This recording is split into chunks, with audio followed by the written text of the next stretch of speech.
Hi, so I started thinking about some of the things I've been called to say, and I feel like I've been really procrastinating, focusing on that message, thinking about like what's the best way, like how do I say it, how do I make it catchy or flashy, and it finally dawned on me that like that's my ego. That's the part of me that wants to do a particular thing, and that's not necessarily like the thing that God wants to do, right? So I did take some notes on maybe how to start, right? Like if I was gonna have this conversation with somebody that I cared about who I realized didn't know this, like I wouldn't want them to be confused. I would want to be really patient and explain it to them. And you are that person. So I took some notes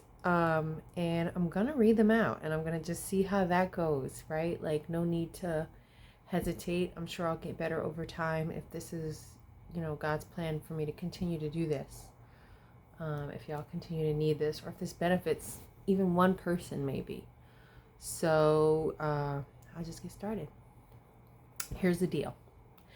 This vlog is going to be about, I don't know, do you want to call it duality? Do you want to call it non duality? I think formally it's called non duality, but in order to accept non-duality, which is singularity, right? You would have to already understand the concept of duality, which probably has a bunch of different meanings. So duality, in this sense, to me, is the fact that if you didn't know this, if you didn't realize this, we exist in two different places at the same time, all the time. Everybody, if you think about it hard enough, you would start to think about it. So the first note is we exist in the holographic universe. I'll add a link. I don't know how that works yet, so that'll be my next learning adventure to figure out how to add a link here or here on what the holographic universe is. But spoiler alert, it's the world of our senses. It's the projected world that we see, that we create with our brain. It's physical reality. It's the world that has space-time in it. Super important. Space-time is super important. In the 3D world, in the holographic world, in this universe, you'll recognize it. It has space-time, which means that you have an address at any given time. You can be located somewhere at some time.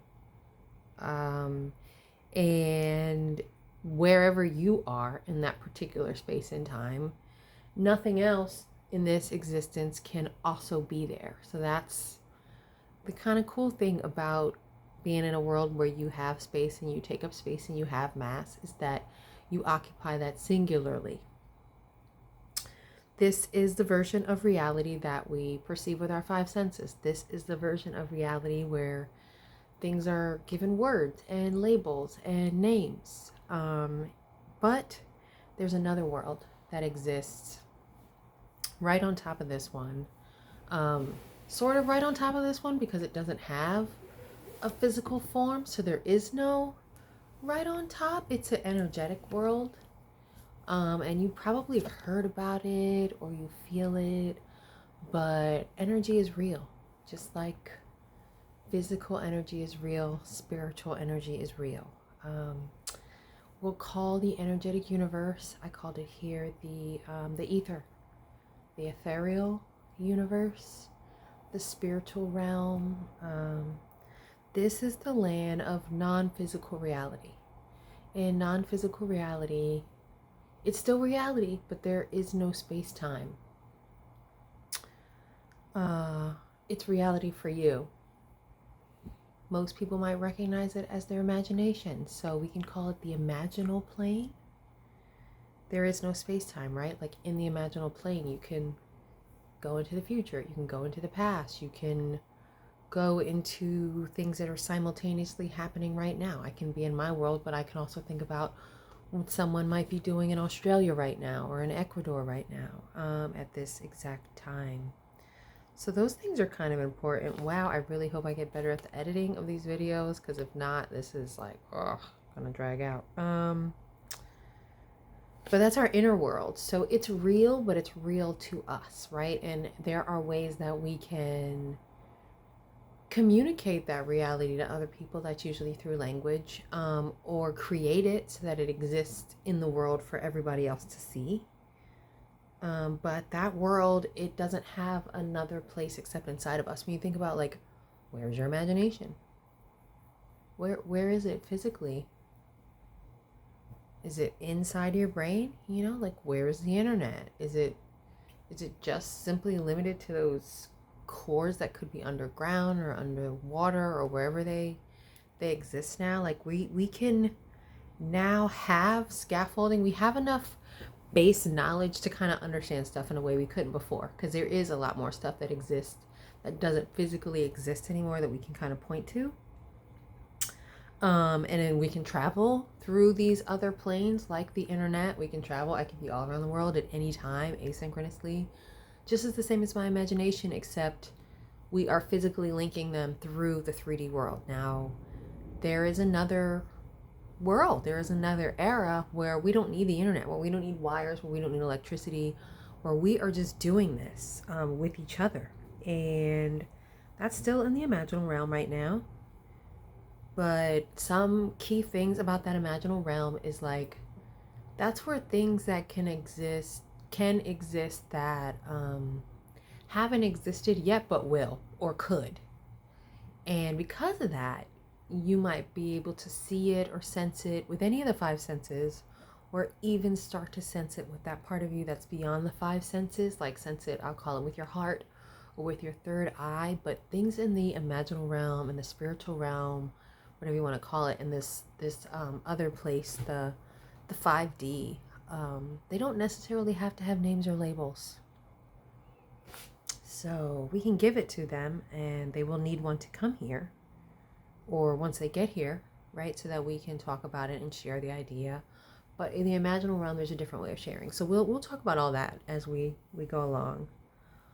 A lot of times things in the imaginal realm are, for me, they are perceived through emotion.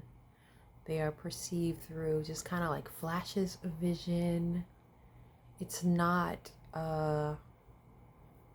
like exactly like a movie or exactly like a storybook, or not unless I make it that way, right? Kind of even like dreams and music videos kind of vibes, but maybe even a little less, a lot more, feeling it.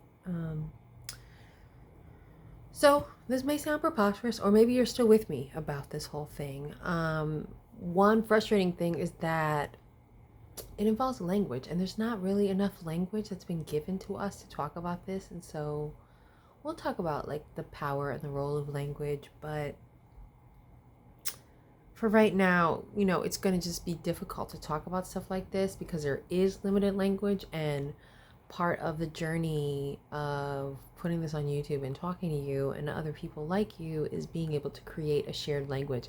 Just like the fact that I can't say whether I'm talking about duality or non-duality right now, because if you don't understand one, you can't really understand the other. So it's almost like someone must be enlightened to both before they can choose. So let's just go ahead and start kind of drilling into that. Like, the idea of duality. Like, people say, I believe in non-duality, but I kind of believe in duality. Like, I feel like if you believe in one, you believe in the other.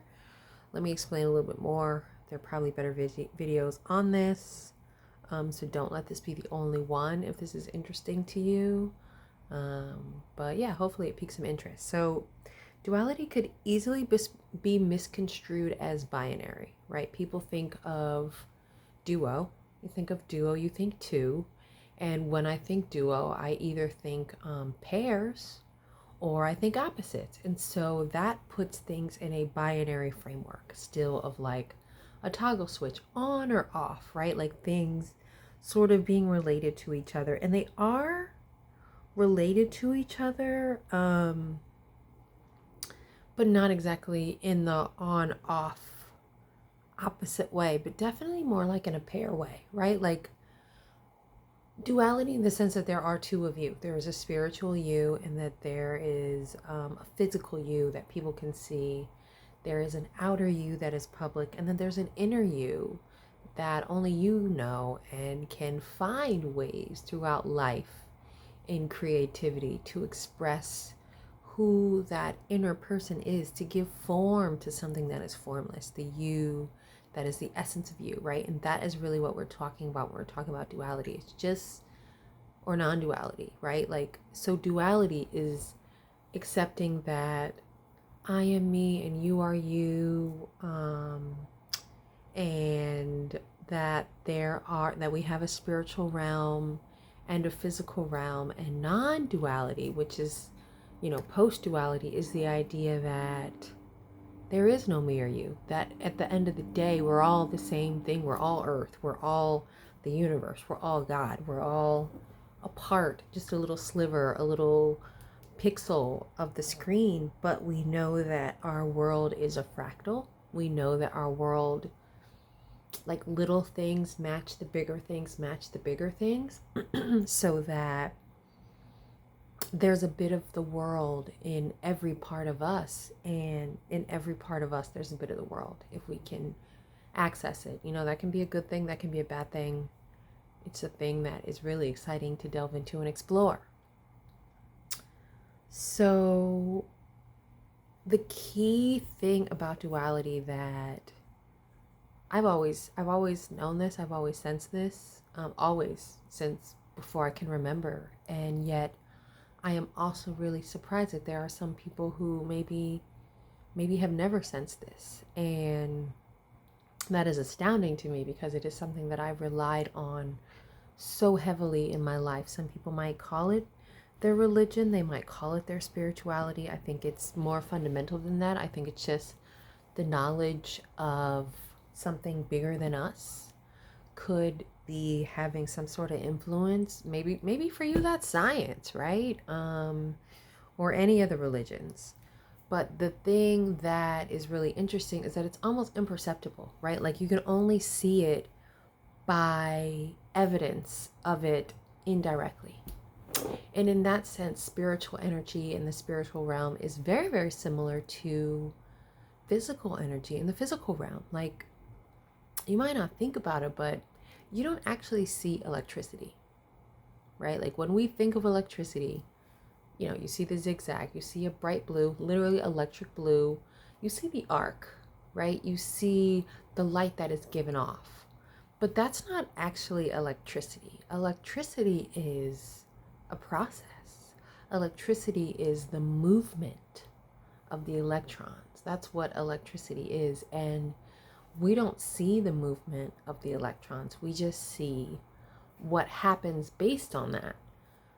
It's similar to how humans are, where you might not see the emotion, you might not see the feeling in somebody, but you will see what an emotion or a feeling, how it changes someone's face, how it changes somebody's posture, how it changes their voice, their tone.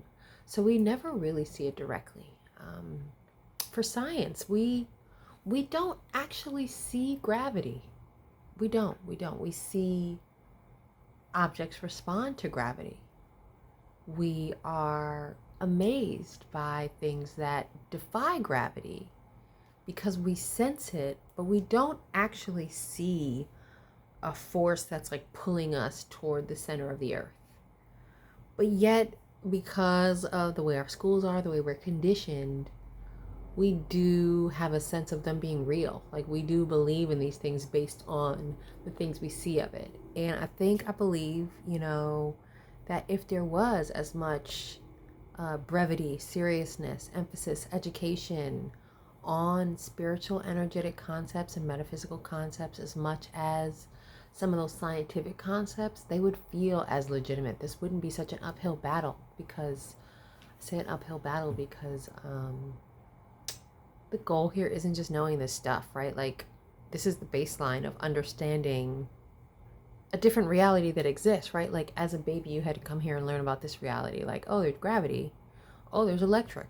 And you had to learn how to walk, right? Like, once you knew those things, you still had to learn how to operate your machinery, your body, to be able to navigate this reality, this physical reality. And if you are just birthing yourself, if you are just awakening, if you are just becoming aware of the spiritual realm, it's similar. You will have to process the existence, accept it, go through all of the processes of denial. That's something I probably did pre-verbally, right? So I'm going to take that for granted, that you might need care and to take time with that process, but don't linger there. That was, again, pre-verbal. So I'm an adult now, which means that I've been using these skills for like 20 plus years now, right?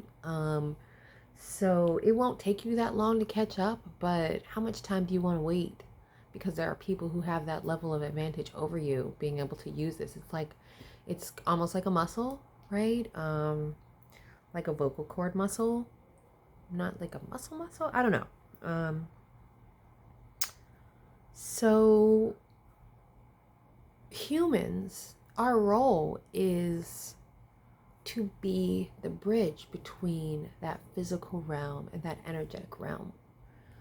If we're thinking metaphysically, all energy exists, is here, is present, can never be created or destroyed. Science tells us that.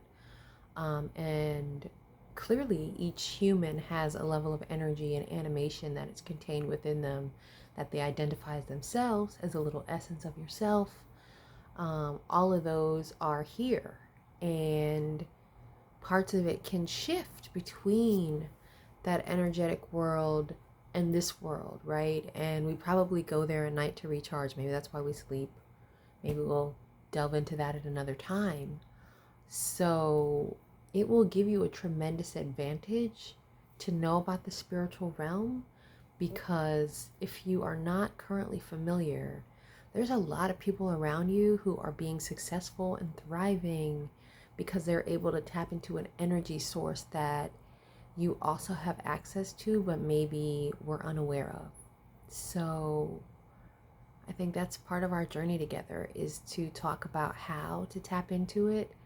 But again, it's like so fundamental to me that it's going to take me a while to figure out how to break it down. It's like if you've been driving a while or you ride a bike, it will be hard to show, or walking, right? Like if you already know how to walk and you've been doing it for a while, or how to talk, and you've been doing it for a while, it will be really difficult to explain it to somebody who never did it before, who's like, okay, I got to push air out my vocal cords, while at the same time I got to move my mouth in a rhythm, while at the same time I got to move my tongue in a rhythm, while at the same time I have to let certain things be firing in my brain that create an image. And I also have to like keep my ears open to hear the words, to make sure that they're sounding the way I think they are. Like there's a lot that goes on that becomes automatic with things just like this.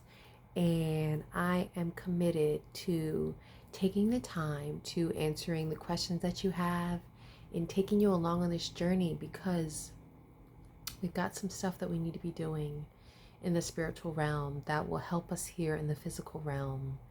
And we need all the people who are capable of doing that and who are willing and able to access their power. The time is now to do it, honey. Let me know what you need. I'm going to just keep putting out what is pouring out of my heart, what the Holy Spirit channels through me.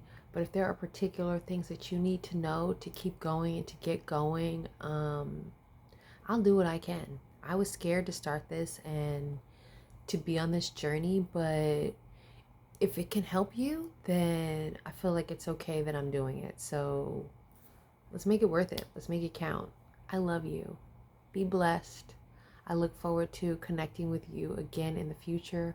I hope this was not too overwhelming. And if you got to watch it a couple times to process it, if you got to go through that, all the stages to realize it, just get there. There's a whole world waiting for you on the other side that you can use. So talk to you then.